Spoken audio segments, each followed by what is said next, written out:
The road to the White House is long and winding. The candidates have traveled from coast to coast to hear from their fellow Americans, faced tough questions, and laid out a vision for the country. Tonight, the road leads through Wisconsin, the birthplace of the Republican Party, the cradle of American industry, where winners are crowned and legends are forged. Abraham Lincoln campaigned for president just a few blocks away. Across the street, Teddy Roosevelt was shot by a would-be assassin. And in this very theater, TR campaigned with the bullet still lodged in his chest. Now, the economy is at the top of the agenda. Americans are concerned about their jobs and their families and hope that the road ahead leads to a better future. Here in Wisconsin, they have seen their fair share of partisanship, but they persevere and their spirit remains strong. And from now on, if anyone tries to sell America short or tells me that Americans don't have the will to compete or the stamina to keep out in front, I'm going to tell them to come and see you, the people of Wisconsin. Election day is less than a year away. The first votes will be cast in just 3 months. And for the first time, the end of the road can be seen on the horizon.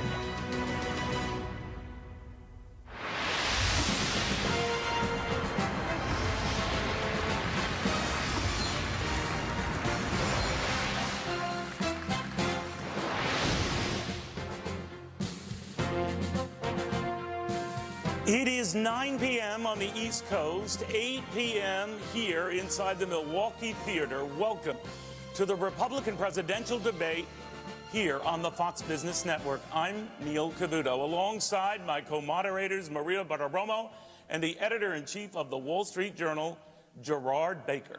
Tonight, we are partnering with the Wall Street Journal to ask questions on the economy that voters want answered.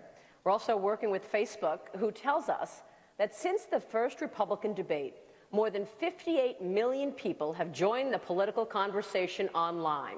More than 9 million are talking specifically about the economy. The candidates on stage tonight were selected based on their standing in an average of 4 national polls, those standings determining their position on the stage. And here they are. At center stage, businessman Donald Trump.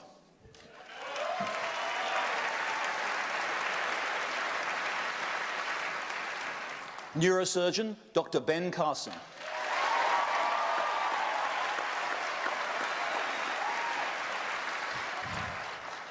Florida Senator Marco Rubio.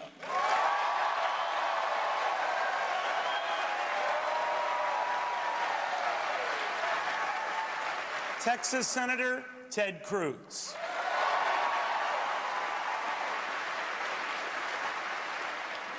Former Florida Governor Jeb Bush.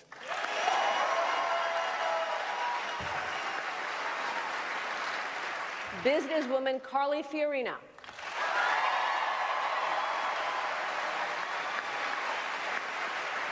Ohio Governor John Kasich.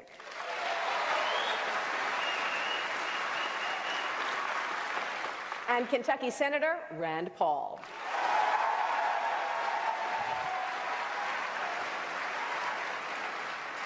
Tonight's rules are simple.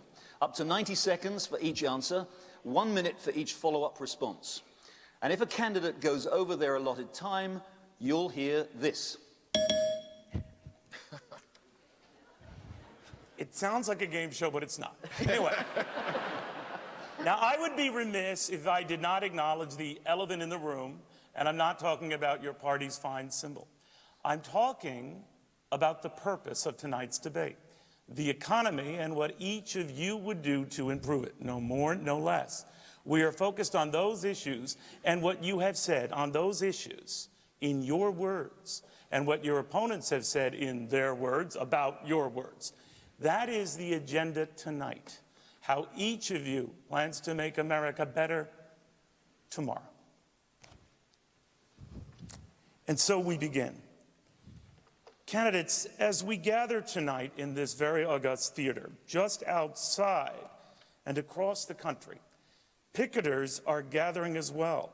They're demanding an immediate hike in the minimum wage to $15 an hour. Just a few hours ago, New York Governor Andrew Cuomo proposed doing the same for all state workers, the first governor to do so. Mr. Trump, as the leading presidential candidate on this stage, and one whose tax plan exempts couples making up to $50,000 a year from paying any federal income taxes at all, are you sympathetic to the protesters' cause, since a $15 wage works out to about $31,000 a year? I can't be, Neil, and the reason I can't be is that we are a country that is being beaten on every front, economically, militarily. There is nothing that we do now to win. We don't win anymore. Our taxes are too high. I've come up with a tax plan that many, many people like very much. It's going to be a tremendous plan. I think it'll make our country and our economy very dynamic. But taxes too high, wages too high. We're not going to be able to compete against the world. I hate to say it, but we have to leave it the way it is. People have to go out, they have to work really hard, and they have to get into that upper stratum. But we cannot do this if we are going to compete with the rest of the world. We just can't do it. So do not raise the minimum wage. I would not raise the minimum. Dr. Carson, you have long... Thank you. Dr. Carson, you have long bemoaned this lackluster recovery, and this Facebook map shows that Americans share your concern. The green represents how the jobs issue is resonating all across this nation, especially here in the state of Wisconsin. You've suggested one minimum wage does not fit all, and that perhaps we should offer a lower or starter wage for young people. Those protesters outside are looking for $15 and nothing less. Where are you? Well, first of all, delighted to be here. My family's here, and my little granddaughter, who's 3 years old, said she wanted to come to the debate. So this is very cool.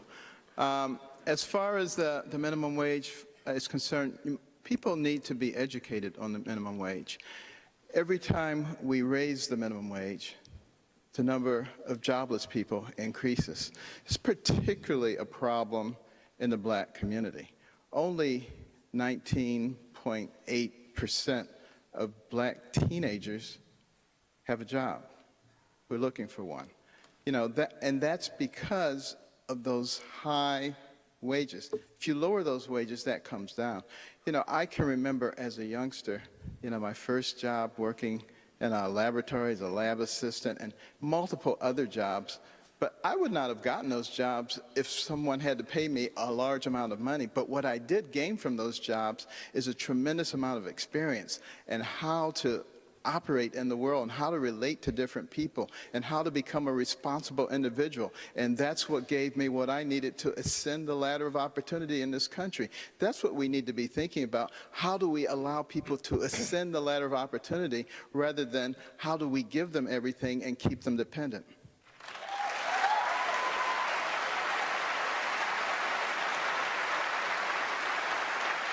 So, sir, just to be clear, you would not raise it? I would not raise it. I would not raise it specifically because I'm interested in making sure that people are able to enter the job market and take advantage of opportunities. Senator Rubio, you called the recent Democratic debate in Las Vegas a night of giveaways, including free health care, free college, and a host of other government-paid benefits. Since you aren't a fan of all they're giving away, tell us tonight what you would take back. Well, let me begin by answering both the first question and this one, because they're related. As I've said many times before, my parents were never rich people. My father was a bartender, my mother was a maid, they worked for a living, but they were successful people. Because despite the fact that they weren't well educated and had those jobs, they made enough money to buy a home in a safe and stable neighborhood, retire with dignity, leave all four of their children better off than themselves. We call that the American dream, but in fact it's a universal dream of a better life that people have all over the world. It is a reminder that every country in the world has rich people. What makes America special is that we have millions and millions of people that are not rich, that through hard work and perseverance are able to be successful. The problem is that today people are not successful working hard as ever because the economy is not providing jobs that pay enough.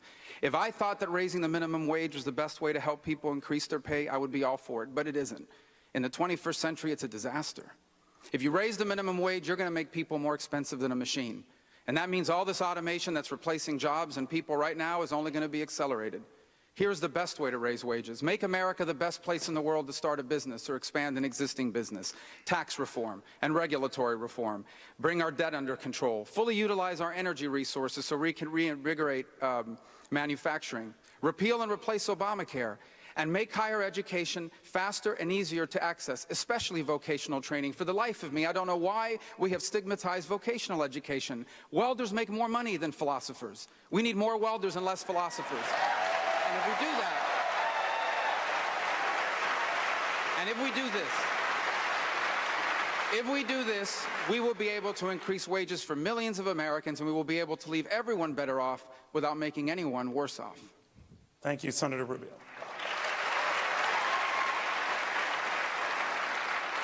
We've asked people on Facebook to submit their questions for the candidates. Seth Bell wrote, "We are approaching $20 trillion in national debt. Specifically, what plans do you have to cut federal spending?" Governor Kasich, you have spoken much about your success in balancing the budget under President Clinton. Today, the national debt is at record highs and growing unsustainably. Interest will be the fastest growing part of the federal budget, tripling over the next 10 years. Social Security, the lifeline of millions of American seniors, is rushing toward insolvency.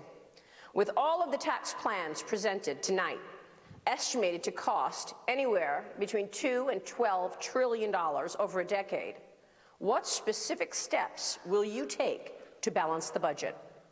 First of all, let me just say that in the state of Ohio, and I'm the only acting executive on this stage today, we do have a moderate increase in the minimum wage. And I got to tell you, my father carried mail on his back. His father was a coal miner. He died of black lung. He was losing his eyesight. My mother's mother lived with us. She could barely speak English. I come from a town where if the wind blew the wrong way, people found themselves out of work. And economic theory is fine, but you know what? People need help. Now, I have a plan that in fact would cut taxes, but not 11 or 12 trillion dollars, that would put my children further in debt. I have a plan that would not only cut taxes, lower the income tax rate for individuals, lower the tax for businesses so businesses will compete here and not move operations overseas, and also a plan, the only plan of anybody standing on this stage, to get us to a balanced budget by the end of a second term. And, you know, the simple fact of the matter is we hear a lot of promises in this debate, a lot of promises about these tax cuts or tax schemes sometimes that I call them. Hillary and the Democrats promise everything on the spending side. We've got to be responsible about what we propose on the tax side. Yes, lower taxes, lower spending. My website, johnkasich.com, will show you exactly how we balance the budget. I balanced the budget in Washington as a chief architect, and I have balanced it in Ohio for one reason. When you balance the budget and you cut taxes, people get work. And our most important moral purpose as leaders in the political system is to make sure we create an environment for job creation so people can live their dreams and realize their God-given potential. That's why it's so important. And for those at the bottom, we've got to do what we can to train them so they can move up. But to just look the other way is not acceptable, because you know what? As the governor of Ohio, I have to deal with real challenges, and we've gotten it done in our state, and I will do it for America. Did you want to name any specific steps, sir? Sure. We would move the Medicare system from a 7% growth down to about a 5% growth. And I have a whole series of ways to do that. In Ohio, we reduced Medicaid funding for the poor from 10% to 2.5%, didn't cut one benefit, or didn't take anybody off the rolls. Why? Because we're innovators. I've been an innovator my entire career, and I really don't care what special interests or lobbyists have to say. I have a job to do when I take over a public office. Now, we freeze non-defense discretionary for 8 years. We also put an increase in defense spending. Our tax cuts balance out. And at the end of the day, we will get to a balanced budget. And I want everybody here to know, when I was Budget Committee Chairman in Washington, I stepped on every toe in that town, and we got to a balanced budget, and we had enormous job growth. And as governor of Ohio, we went from 350,000 lost jobs to a gain of 347,000 jobs. I'll do it in Washington. I've done it twice. I'll do it thrice for the United States of America.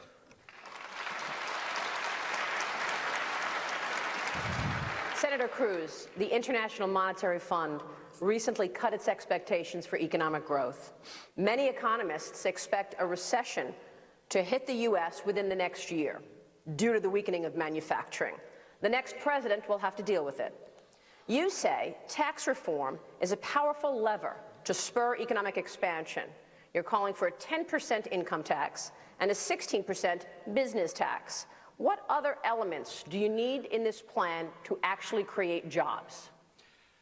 Well, Maria, it's great to be with you. It's great to be here in Milwaukee. You know, the question you asked really, I think, is the most important question any of us can face, which is how do we get the economy growing? How do we bring back economic growth?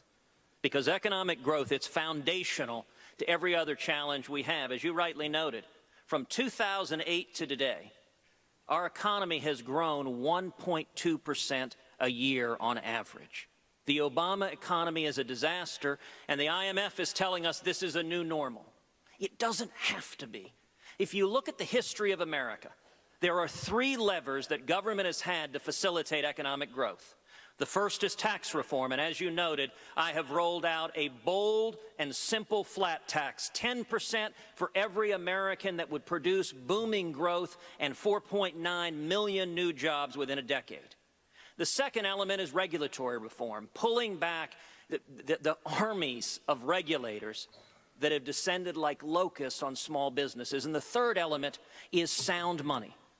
Every time we pursued all three of those, whether in the 1920s with Calvin Coolidge or the 1960s with JFK or the 1980s with Ronald Reagan, the result has been incredible economic growth. We have done it before, and with leadership, we can do it again.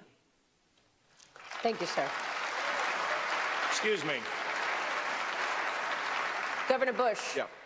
I would like to make a comment. You've already made two comments, John. It's my turn. We have more questions for you, Governor Kasich, coming up. We have more questions for you, Governor Kasich. I got about 4 minutes last debate. I'm going to get my question right now. I appreciate it, Jeb. I'm all for you.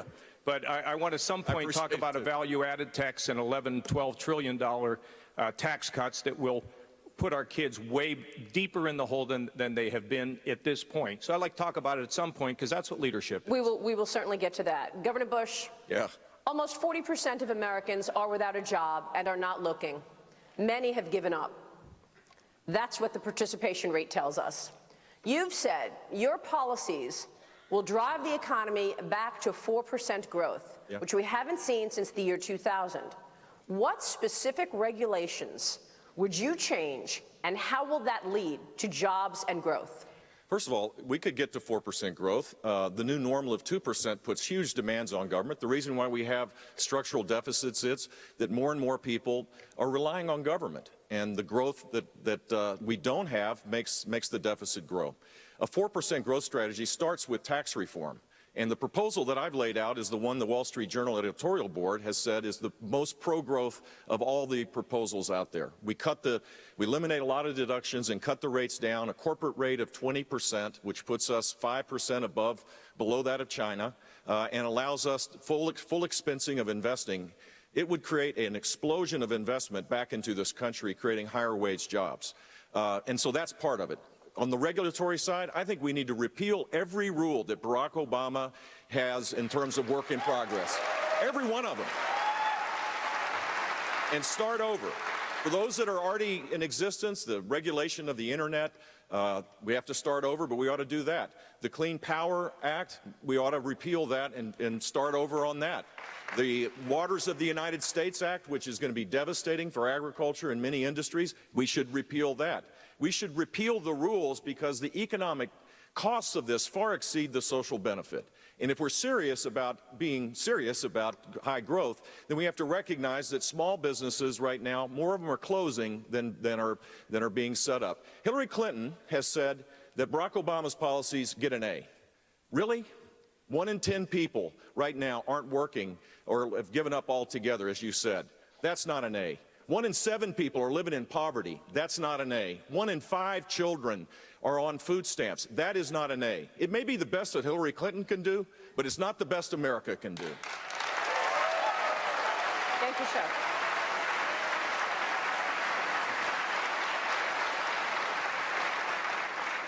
Ms. Fiorina, while you've all pointed out how weak the current recovery has been and how disappointing by any historical standards, in the general election, the Democrats will inevitably ask you and voters to compare the recent president's jobs performance.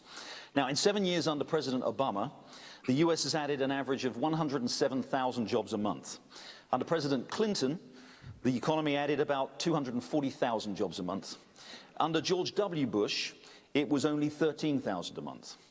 If you win the nomination, you'll probably be facing a Democrat named Clinton. How are you going to respond to the claim that Democratic presidents are better at creating jobs than Republicans? Well, first of all, I must say, as I think about that question, I think about a woman I met the other day. I would guess she was 40 years old. She had several children. And she said to me, "You know, Carly, I go to bed every night afraid for my children's future." And that really struck me. This is America. A mother is going to bed afraid for her children's future. And the reason she's afraid for her children's future is because we've had problems for a long time. Yes, problems have gotten much worse under Democrats. But the truth is, this government has been growing bigger and bigger, more corrupt, less effective, crushing the engine of economic growth for a very long time. This isn't about just replacing a Democrat with a Republican now. It's about actually challenging the status quo of big government. Big government has created a big business called politics. And there are lots of people invested in the status quo of that big business called politics. Specifically, we need actually to do 5 things to really get this economy going again. We need to go to zero-based budgeting, so we know where every dollar is being spent. We can challenge any dollar, cut any dollar, move any dollar. We need to actually reform the tax code. Go to a 3-page tax code. Yes, there are plans that will reform our tax code to 3 pages. In addition to rolling back what President Obama has done, we need to do a top-to-bottom review of every single regulation on the books. That hasn't been done in 50 years. We need to pass the REINS Act so Congress is in charge of regulation, not nameless, faceless bureaucrats accountable to no one. We become a nation of rules, not a nation of laws. And finally, we actually, yes, have to hold government officials accountable for their performance. All this has to be done, and the citizens of this nation must help a President Fiorina get it done. We must take our government back. Thank you.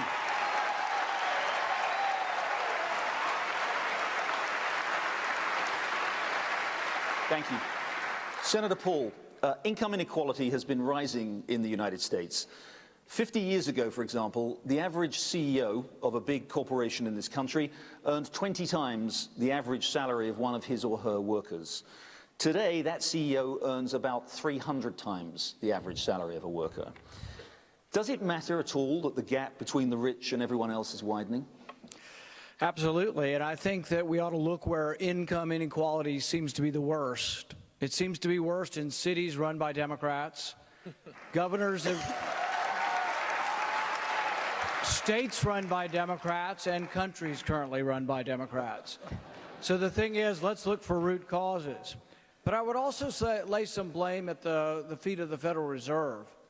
I think the Federal Reserve has made this problem worse. By artificially keeping interest rates below the market rate, average ordinary citizens have a tough time earning interest, have a tough time making money. They're actually talking now about negative interest. The money as it's created through quantitative easing or other means tends to start out in the big banks in New York. And because we're now paying interest for them to keep the money there, much of that money has not filtered out into the economy. So what we're finding is there is increasing income disparity and income inequality.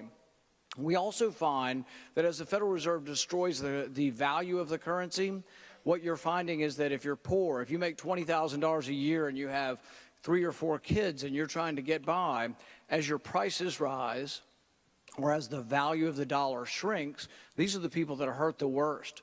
So really, we need to re-examine whether we want a Federal Reserve that's involved so much in determining interest rates. We also need to look at root causes as to what caused the housing boom and the housing collapse. But the bottom line is, if you want less income inequality, move to a city with a Republican mayor or a state with a Republican governor. Thank you, sir. All right, we're only just getting started. Coming up, your taxes. Stick around. You're watching Fox Business.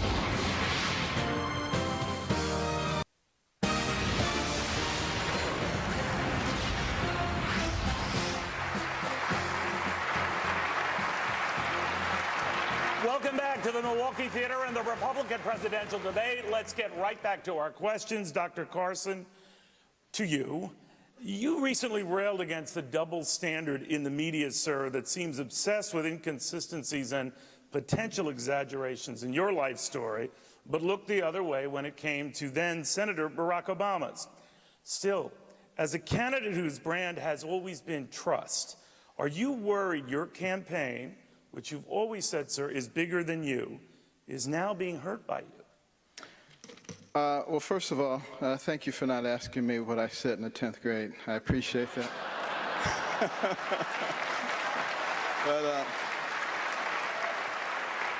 I'll just forget that follow-up there. The fact of the matter is, you know, we should vet all candidates. I have no problem with being vetted. What I do have a problem with is being lied about, and then putting that out there as truth. And I don't even mind that so much if they do it with everybody, like people on the other side. But, you know, when I look at somebody like Hillary Clinton, who sits there and tells her daughter and a government official that, no, this was a terrorist attack, and then tells everybody else that it was a video, where I came from, they call that a lie. And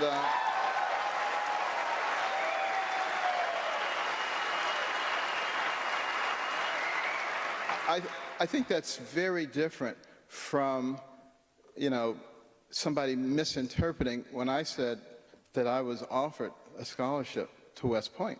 That's the words that they use. But I've had many people come and say the same thing to me. That's what people do in those situations. We have to start treating people the same and finding out what people really think and what they're made of. And people who know me know that I'm an honest person. Thank you, Dr. Carson. Mr. Trump, a federal appeals court just dealt a blow to the Obama administration's plan to prevent the deportation of 5 million people living in this country illegally. The White House is appealing to the Supreme Court. At heart of this issue is the effect that illegal immigrants are having on our economy. What will you do about it? I was so happy yesterday when I saw that decision come down. That was an unbelievable decision, and we don't have enough of those decisions coming down. He of the executive order, because nobody wants to listen to him, including the Democrats. So he just goes around signing executive orders. That was a great day. And frankly, we have to stop illegal immigration. It's hurting us economically. It's hurting us from every standpoint. It's causing tremendous difficulty with respect to drugs and what that does to many of our inner cities in particular. And it really was such an unbelievable moment, because the courts have not been ruling in our favor. And it was a 2-to-1 decision, and it was a terrific thing that happened. And I will tell you, we are a country of laws. We need borders. We will have a wall. The wall will be built. The wall will be successful. And if you think walls don't work, all you have to do is ask Israel. The wall works, believe me, properly done. Believe me. Can you just send 5 million people back with no effect on the economy? You're going to have to bring people, you're going to have to send people out. Look, so we're what a country, will you do? Maria, we're a country of laws. We either have a country or we don't have a country. We are a country of laws. Going to have to go out, and they'll come back, but they're going to have to go out, and hopefully they get back. But we have no choice if we're going to run our country properly and if we're going to be a country. Thank you, sir. Maria, can we comment on that? Senator Rubio. Can we comment on that? Yeah, one quick comment, yes. Well, look, in 1986, Ronald Reagan basically said the people who were here, if they were law-abiding, could stay. What didn't happen is we didn't build the walls effectively, and we didn't control the border. We need to. We need to control our border just like people have to control who goes in and out of their house. But if people think that we are going to ship 11 million people who are law-abiding, who are in this country, and somehow pick them up at their house and ship them out of Mexico to Mexico, think about the families. Think about the children. So, you know, the answer really is, if they've been law-abiding, they pay a penalty, they get to stay, we protect the wall, anybody else comes over, they go back. But for the 11 million people, come on, folks, we all know you can't pick them up and ship them back across the border. It's a silly argument.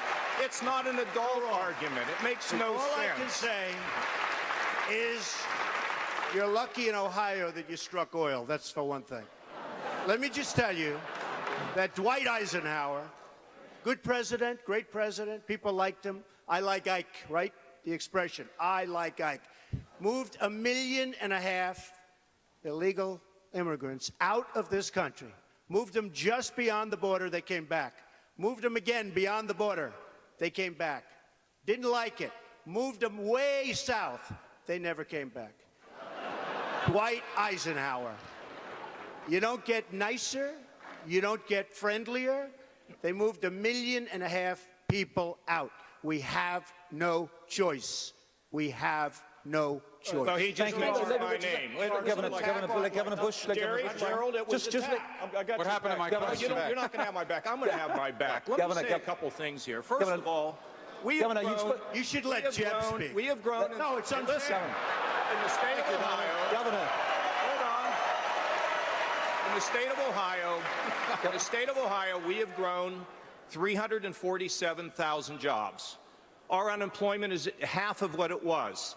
Our fracking industry, energy industry, may have contributed 20,000, but if Mr. Trump understood that the real jobs come in the downstream, not in the upstream, but in the downstream, and that's where we're going to get our jobs. But Ohio is diversified, and little things, sir, they really don't work when it comes to the truth. So the fact is, all I'm suggesting, we can't ship 11 million people out of this country. Children would be terrified, and it will not work. Thank you. Mr. Trump, you've had a good. Let's built an unbelievable company worth billions and billions of dollars. I don't have to hear from this man. Believe me. I don't have to hear from him. Mr. Trump, you yourself said let Governor Bush speak. Governor Bush. Thank you, Donald, for allowing me to speak at the debate. That's really nice of you. Really appreciate that. What a generous man you are. 12 million illegal immigrants, to send them back, 500,000 a month, is just not possible. And it's not embracing American values. And it would tear communities apart. And it would send a signal that we're not the kind of country that I know America is. And even having this conversation sends a powerful signal. They're doing high fives in the Clinton campaign right now when they hear this. That's the problem with this. We have to win the presidency, and the way you win the presidency is to have practical plans. Lay them out there. What we need to do is allow people to earn legal status where they pay a fine, where they work, where they don't commit crimes, where they learn English, and over an extended period of time, they earn legal status. That's the path, a proper path to make this work. Senator Rubio. Senator. We have millions of people right now online trying to come into this country. Very, very unfair to the people that want to come into our country legally. They've gone through the process. They're online. They're waiting. Very, very unfair to them. That I can tell you. Senator Rubio. Senator Rubio. Let me take you to a question that I think gets at the root of a lot of the anxiety that people have in this country. The economy is undergoing a transformation through information technology. And Americans are anxious that the new economy isn't producing higher paying jobs. Many are concerned that the new wealth seems to be going mainly to innovators and investors. Meanwhile, with factories run by robots and shopping done increasingly on smartphones, many traditional jobs are just going away. How do you reassure American workers that their jobs are not being steadily replaced by machines? That's an excellent question, because what we are going through in this country is not simply an economic downturn. We are living through a massive economic transformation. I mean, this economy is nothing like what it was like 5 years ago, not to mention 15 or 20 years ago. And it isn't just a different economy, it's changing faster than ever. You know, it took the telephone 75 years to reach 100 million users. It took Candy Crush 1 year to reach 100 million users. So the world is changing faster than ever, and it is disruptive. Number one, we are in a global competition now, and several of the candidates have said that. There are now dozens of developed economies on this planet that we have to compete with, and we lose that competition because we have the highest business tax rate in the industrialized world, because we have regulations that continue to grow by the billions every single week, because we have a crazy healthcare law that discourages companies from hiring people, but because we're not fully utilizing our energy resources, that if we did, it would bring back all kinds of growth, especially in manufacturing, and because we have an outdated higher education system. Our higher education system is completely outdated. It is too expensive, too hard to access, and it doesn't teach 21st century skills.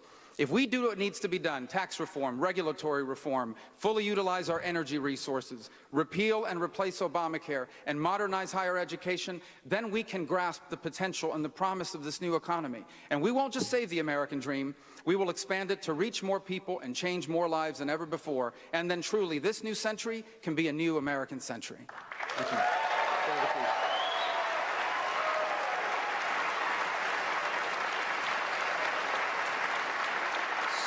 Senator Cruz, entitlements.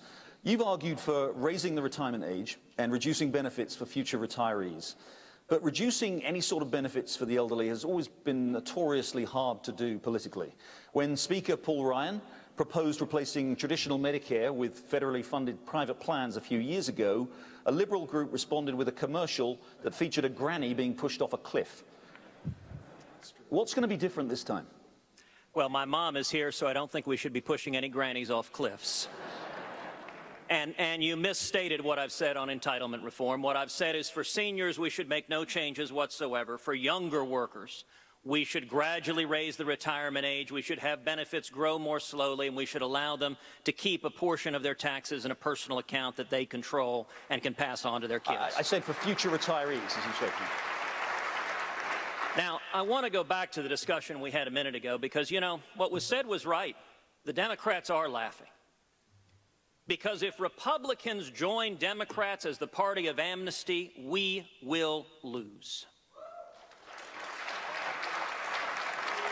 And, you know, I understand that when the mainstream media covers immigration, it doesn't often see it as an economic issue. But I can tell you for millions of Americans at home watching this, it is a very personal economic issue.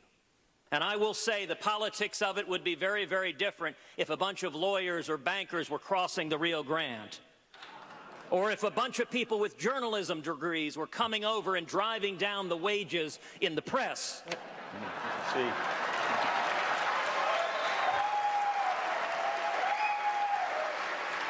Then we would see stories about the economic calamity that is befalling our nation. And I will say, for those of us who believe people ought to come to this country legally and we should enforce the law, we're tired of being told it's anti-immigrant. It's offensive. I am the son of an immigrant who came legally from Cuba to seek the American dream. And we can embrace legal immigrations while believing in the rule of law. And I would note, try going illegally to another country. Try going to China or Japan. Try going to Mexico. See what they do. Every sovereign nation secures its borders, and it is not compassionate to say we're not going to enforce the laws and we're going to drive down the wages for millions of hardworking men and women. That is abandoning the working man. Thank you.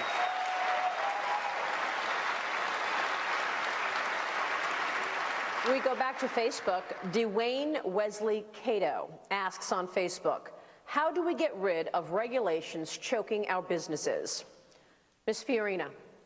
Specifically under the President's Affordable Care Act, employers with 50 or more employees are required to offer health insurance or be fined. Many are opting to pay the fine. Others are cutting back employee hours to duck the law altogether. What specific ways will you alleviate the pressure on small business? Well, first, Obamacare has to be repealed because it's failing. It's failing the very people it was intended to help, but also it is crony capitalism at its worst. Who helped write this bill? Drug companies, insurance companies, pharmaceutical companies, and every single one of those kinds of companies are bulking up to deal with big government. See, that's what happens. As government gets bigger and bigger, and it has been for 50 years under Republicans and Democrats alike, then businesses have to bulk up to deal with big government. So we have to repeal it. It's tens of thousands of pages long. No one can possibly understand it, except the big companies, the lawyers, the accountants, the lobbyists that they hire to protect their interests. Then we have to give back to states the responsibility to manage a high-risk pool. We need to try the one thing in health insurance we've never tried. Health insurance has always been a cozy little game between regulators and health insurance companies. We need to try the free market, where people actually have to compete. And we ought to have the government ensure that you must, and I don't use that term often, the government ought to do something, that every healthcare provider ought to publish its costs, its prices, its outcomes, because as patients, we don't know what we're buying. Now, let me just say, I know more about innovation and entrepreneurship than anyone on this panel because I have led innovative businesses in the most highly competitive industry in the world for decades. The truth is, the secret sauce of America is innovation and entrepreneurship. It is why we must cut our government down to size and hold it accountable. It's why we have to take our government back, because innovation and entrepreneurship is crushed by the crushing load of a 73,000-page tax code. It is crushed by a regulatory thicket that is so vast we don't even know what's in it anymore. It is crushed as well by government bureaucrats who don't do their jobs very well and who are not held accountable, which is why I've said we've got to take our government back, and to do that, we have to know where every dollar is being spent and be able to move any dollar. We have to hack through this regulatory thicket, repeal so much, but also know what's in that regulatory thicket. We don't even know what regulations have been passed. Third, we need to build a meritocracy, as Scott Walker, by the way, is trying now to do in Wisconsin. And finally, we need to get to a 3-page tax code, and yes, that plan exists. Just to be clear, you want to repeal Obamacare, but what's the alternative? I'm sorry, I can't hear you. Just to be clear, you said you would repeal Obamacare, Absolutely. But what is the alternative? And What how I does just that said, help small we business? need to give, the alternative is to allow states to manage high-risk pools for those who really need help. Look, I'm a cancer survivor. Okay? I understand that you cannot have someone who's battled cancer just become known as a pre-existing condition. I understand that you cannot allow families to go bankrupt if they truly need help.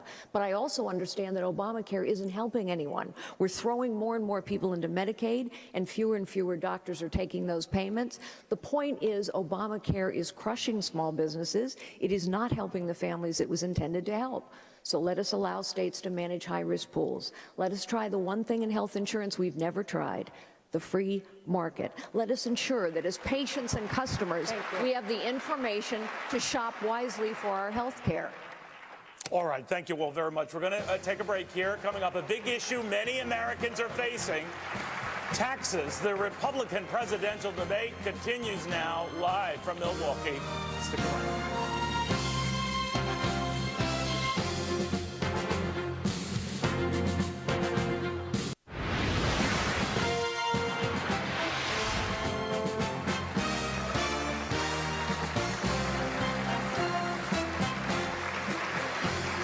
Welcome back to the Republican presidential debate live from Milwaukee. Let's get back to the questions, and we want to touch on, obviously, one of the biggest of this issue in this year, taxes. And this will go to several of you. One of the biggest economic concerns, of course, in the country are taxes. Facebook data certainly backs that up. Once again, the green on this map that we're going to see here shows how the conversation around taxes is resonating across the nation, especially here in Wisconsin. First off, Dr. Carson, to you, you say you are in favor of a tax system, I guess akin to tithing, sir, with a flat tax rate of up to 15%, because you said, if everybody pays this, I think God is a pretty fair guy, so tithing is a pretty fair process. But Donald Trump says that is not fair, that wealthier taxpayers should pay a higher rate because it's a fair thing to do. So whose plan would God endorse then, Doctor? Yours or Mr. Trump's? Well, you know, when I say tithing, I'm talking about the concept of proportionality. Right. Everybody should pay the same proportion of what they make. You make $10 billion, you pay $1 billion. You make $10, you pay $1. You get the same rights and privileges. I don't see how anything gets a whole lot fairer than that. But you also have to get rid of all the deductions and all the loopholes, because that's the thing that tilts it in one direction or another. And you have to set the rate at an appropriate level. Now, I will say that there are a lot of people who say if you get rid of the deductions, you ruin the American dream because, you know, home mortgage deduction. But the fact of the matter is, people had homes before 1913 when we introduced the federal income tax, and later after that started deductions. And they say there'll be no more charitable giving. We had churches before that and charitable organizations before that. The fact of the matter is, I believe if you put more money in people's pockets, that they will actually be more generous rather than less generous. And it's the money that they earn. And the other thing is, I do care about the poor people, and in the system that we're putting together, there will be a rebate for people at the poverty level. But I also want to emphasize the fact that as we get the economy moving, and I hope I get a question about how do we get the economy moving, there will be a lot more opportunities for poor people not to be poor people. Because this is America, this is the land of dreams, and our policies should be aimed at allowing people to realize that dream. Thank you very much. Senator Paul, you said you want to blow up the tax code and start over with an across-the-board 14.5% fair and flat tax. You happily offer that it is not revenue neutral, and that's the idea. You want to choke off the amount of money coming into Washington. But don't you risk, sir, creating a near-term budget crisis, just as your presidency would be beginning? Well, it's a great question, Neil, and thanks for including me in the tax debate. I think what's important about the tax debate is that we have to ask the question, where is money best spent? In the private sector and the government sector. I want a government really, really small. So small you can barely see it. So I want lower taxes and much more money in the private sector. My tax plan, however, is the only tax plan among any of the candidates on the stage that is part of a balanced budget plan. I've put forward 3 plans that actually balance the budget over a 5-year period. Each of these plans have details on exactly where we'd cut. The question came up earlier, where would you cut? Nobody likes to say where they would cut. I've put pencil to paper and done 3 budgets that actually balance. I'm also in favor of a plan called the penny plan, where we'd just cut 1% across the board, and that budget actually balances in less than 5 years. So I think what's extraordinary about my tax plan is it is in the context of balancing the budget. What's also extraordinary about my tax plan is it gets rid of the payroll tax. Democrats demagogue this issue to death, and when they do, they say, oh, a millionaire would get a bigger tax cut than someone making $10,000. That's proportionality, as Ben's trying to explain to folks. But the thing is if we get rid of the payroll tax, everybody's going to get a tax cut. And this is something that I think the public at large will support and could win an election. There are no deductions under your plan? Ours is 14.5% for corporations, 14.5% for individuals, no payroll tax for the employee, the business tax pays for Social Security, and there would be 2 remaining deductions, home mortgage and charity. Thank you, Senator. Thank you. Senator Cruz, there isn't anyone in this audience or watching at home tonight who would not like to pay less in taxes. Most people just want a fair shake, and they don't want their money to be wasted. But explain how your plan works. How can you cut taxes as much as you propose without running up debt and deficits? Well, sure, and you put your finger on what the problem is. The current system isn't fair. Washington is fundamentally corrupt. There are more words in the IRS code than there are in the Bible. And not a one of them is as good. Every one of them reflects a carve-out or a subsidy, and it's all about empowering the Washington cartel. My simple flat tax says that for a family of four, for the first $36,000 you earn, you pay no taxes whatsoever. No income taxes, no payroll taxes, no nothing. Above that, every American pays 10% across the board, a flat, fair tax, which means that no longer do you have hedge fund billionaires paying a lower tax rate than their secretaries. On the business side, I've got a business flat tax of 16%. Again, that applies across the board. Right now, with our corporate income tax, giant corporations with armies of accountants regularly are paying little to no taxes while small businesses are getting hammered. This is fair and across the board. Now, you ask, how do the numbers add up? I would encourage folks, if you go to our website, tedcruz.org, we have the specific numbers on the website. This plan eliminates the payroll tax, eliminates the death tax, eliminates the corporate income tax, and it abolishes the IRS. And the effect of that is incredible economic growth. It means every income group will see double-digit increases from the very poorest to the very weakest of at least 14%. So if you're a single mom, if you're making $40,000 a year, what that means is an extra about $5,000 in your pocket to provide for your kids, to make ends meet. It has a powerful, powerful effect. And there's one other really powerful feature of my plan, which is that it's border adjustable, which means if you're an exporter, if you're a farmer, if you're a rancher, if you're a manufacturer, you don't pay the business flat tax. Exports are free of that tax, but all imports pay that 16% business flat tax, which means this tax plan would cause jobs to boom, and it would let America compete with China and the world on a level playing field. But you haven't told us how to pay for it. Well, the numbers the Tax Foundation have put out is that the static cost of the plan is $3.6 trillion over 10 years. But the dynamic cost of the plan, which is the cost that factors in growth, is about $768 billion. It is less than $1 trillion. It costs less than virtually every other plan people have put up here, and yet it produces more growth, and it's one of the very few plans that abolishes the IRS. But on top of that, today, we rolled out a spending plan, $500 billion in specific cuts, 5 major agencies that I would eliminate: the IRS, the Department of Commerce, the Department of Energy, the Department of Commerce, and HUD, and then 25 specific programs. Again, that's on our website at tedcruz.org. You want to look at specificity? It's easy for everyone to say, cut spending. It's much harder and riskier to put out chapter and verse, specifically the programs you would cut to stop bankrupting our kids and grandkids. Thank you, Senator. Governor Bush, Republican primary voters say tax reform should be a priority for Congress and the administration. But Governor Bush, how important is tax reform in your domestic policy agenda?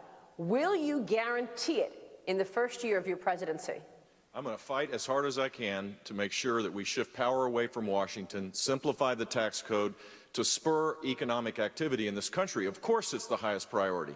If we don't do that, we're stuck with the new normal of 2% growth. Hillary Clinton says, basically, we just got to get used to it. 2% growth means declining income for the middle class. It means more than 6 million people are stuck in poverty than the day that Barack Obama was inaugurated. It means more demands on government. Growing the economy is the first job if we're going to be serious about dealing with the deficit and debt. And more importantly, people are really struggling right now. In this economy, the disposable income of the great middle is down $2,300. So yeah, we've created jobs. Gerard, you brought that up early it was a good question. Jobs are being created, but they're lower income jobs than the jobs that were lost. And the net effect of this is we need to jumpstart the economy. I think of Jonathan and Reagan Love, who are supporters of mine. Jonathan has been deployed by the National Guard. He's in Oklahoma. Reagan Love, by the way, pretty great name, I think, is a teacher. If they had this tax cut, what they told me was that $2,300 of money in their pocket, they would go back to South Carolina and start a business. Imagine what it would be like, instead of having more businesses closed than started, we had it the exact opposite. We would grow our economy, and the government would get the revenue necessary to make things better. Hillary Clinton's approach to this is more top-down, more regulation, more taxes, more government, and it will destroy our economy. Thank you. Thank you, Governor. Senator Rubio. Can I just come to Senator Rubio? We're coming to you, Mr. Trump, in 1 second, I promise. Senator Rubio, your tax plan includes a large expansion of child tax credits to raise after-tax incomes for low-income parents. A similar tax credit that you previously proposed in the Senate was estimated to cost as much as $170 billion a year, according to the Tax Foundation. Isn't there a risk that you're just adding another expensive entitled program to an already overburdened federal budget? The most important job I'm ever going to have, the most important job anyone in this room will ever have, is the job of being a parent. Not the job of being president, or the job of being a senator, or the job of being a congressman. The most important job any of us will ever do is the job of being a president, because the most important institution in society is the family. If the family breaks down, society breaks down. You can't have a strong nation without strong values, and no one is born with strong values. They have to be taught to you in strong families and reinforced in you in strong communities. And so when we set out to do tax reform, we endeavored to have a pro-family tax code. And we endeavored to do it because we know how difficult it is for families in the 21st century to afford the cost of living. It is expensive to raise children in the 21st century. And families that are raising children are raising the future taxpayers of the United States. And everything costs more. In 35 out of 50 states, child care costs more than college. There are millions of people watching this broadcast tonight that understand exactly what I'm talking about. They don't know how they're going to make that payment every month. And if they can't make it, they can't work because someone needs to watch their kids during the day. They don't know how they're going to save for their kids' future to go to college. And so, yes, I have a child tax credit increase, and I'm proud of it. I am proud that I have a pro-family tax code, because the pro-family tax plan I have will strengthen the most important institution in the country, the family. Neil, there's a point I'd like to make here. Neil, a point that I'd like to make about the tax credits. We have to decide what is conservative and what isn't conservative. Is it fiscally conservative to have $1 trillion expenditure? We're not talking about giving people back their tax money. He's talking about giving people money they didn't pay. It's a welfare transfer payment. So here's what we have. Is it conservative to have $1 trillion in transfer payments, a new welfare program that's a refundable tax credit? Add that to Marco's plan for $1 trillion in new military spending, and you get something that looks to me not very conservative. Thank you. Governor Kasich. No, Let me come to Governor Kasich. Governor Kasich. Excuse me, I get to respond. Very quickly, Senator. No, I get my 60 seconds to respond. He's talking about my tax plan. Please. So let me begin with this. I actually believe, first of all, this is their money. They do pay. It is refundable, not just against the taxes they pay to the government, but also on their federal income tax. It's refundable against the payroll tax. Everyone pays payroll tax. This is their money. This is not our money. And here's what I don't understand. If you invest that money in a piece of equipment, if you invest that money in a business, you get to write it off your taxes. But if you invest it in your children, in the future of America, in strengthening your family, we're not going to recognize that in our tax code. The family is the most important institution in society. Nevertheless, it's not very conservative. And yes, I do want to rebuild the American Marco. military. How's it conservative? I know that Rand is a committed isolationist. I'm not. I believe the world is a stronger and a better place when the United States is the strongest military power in the world. Marco, how is it conservative? How is it conservative to add $1 trillion expenditure for the federal government that you're not paying for? How is it conservative? How is it conservative to add $1 trillion in military expenditures? You cannot be a conservative if you're going to keep promoting new programs that you're not going to pay for. I may respond more quickly. Very quickly, Senator. We can't even have an economy if we're not safe. There are radical jihadists in the Middle East beheading people and crucifying Christians. A radical Shia cleric in Iran trying to get a nuclear weapon. The Chinese taking over the South China Sea. Yes, I believe the world is a safer... No, I don't believe. I know that the world is a safer and better place when America is the strongest military power in the world. Marco, I don't think we're any safer. I do not think we are any safer from bankruptcy court. As we go further and further into debt, we become less and less safe. This is the most important thing we're going to talk about tonight. Can you be a conservative and be liberal on military spending? Can you be for unlimited military spending and say, oh, I'm going to make the country safe? No, we need a safe country. But you know, we spend more on our military than the next 10 countries combined. I want a strong national defense, but I don't want us to be bankrupt. Well, and there is a middle ground. There is a middle ground that brings both of these together. There is a middle ground that brings both of these together, which is that it is exactly right that we have to defend this nation. You think defending this nation is expensive, try not defending it. That's a lot more expensive, but you can do that and pay for it. You can do that and also be fiscally responsible. You know, I mentioned the 25 programs that I put out today that I would eliminate them. Among them are corporate welfare like sugar subsidies. Let's take that as an example. Sugar subsidies. Sugar farmers farm on roughly 0.2% of the farmland in America, and yet they give 40% of the lobbying money. That sort of corporate welfare is why we're bankrupting our kids and grandkids. I would end those subsidies to pay for defending this nation. Senator, we need to move on. This is why we must combine, actually, zero-based budgeting with tax reform. Because unless we can examine and cut and move every single dollar of discretionary spending in the federal government, we cannot reform taxes and reduce spending at the same time. Ask yourself this question: how is it possible that the federal government gets more money each and every year, which the federal government has been doing, receiving more money every year for 50 years under Republicans and Democrats alike, and yet never has enough money to do the important things? The answer: all the money is always spoken for. All the money is spoken for. So we have to go to zero-based budgeting, which is a simple idea. By the way, there's been a bill for zero-based budgeting. It exists. It can be voted on. Every dollar must be examined. Any dollar can be cut. Any dollar can be moved. We have to go to a 3-page tax code. You lower every rate. You close every loophole. Why? Because the government uses the tax code to decide winners and losers. You have to strip the corruption out of the tax code to pay for it. You have to know where every single dollar is being spent. We need so you can cut where you need to and invest where you need to. The two go hand in hand. We do need to move on.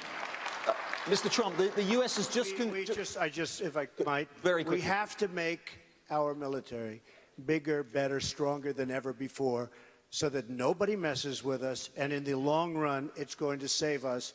I agree with Marco. I agree with Ted. We have no choice. And I can say this with certainty. We all have a different tax plan. Some I don't totally agree with. One thing we understand, each one of those tax plans is better than the mess that we have right now.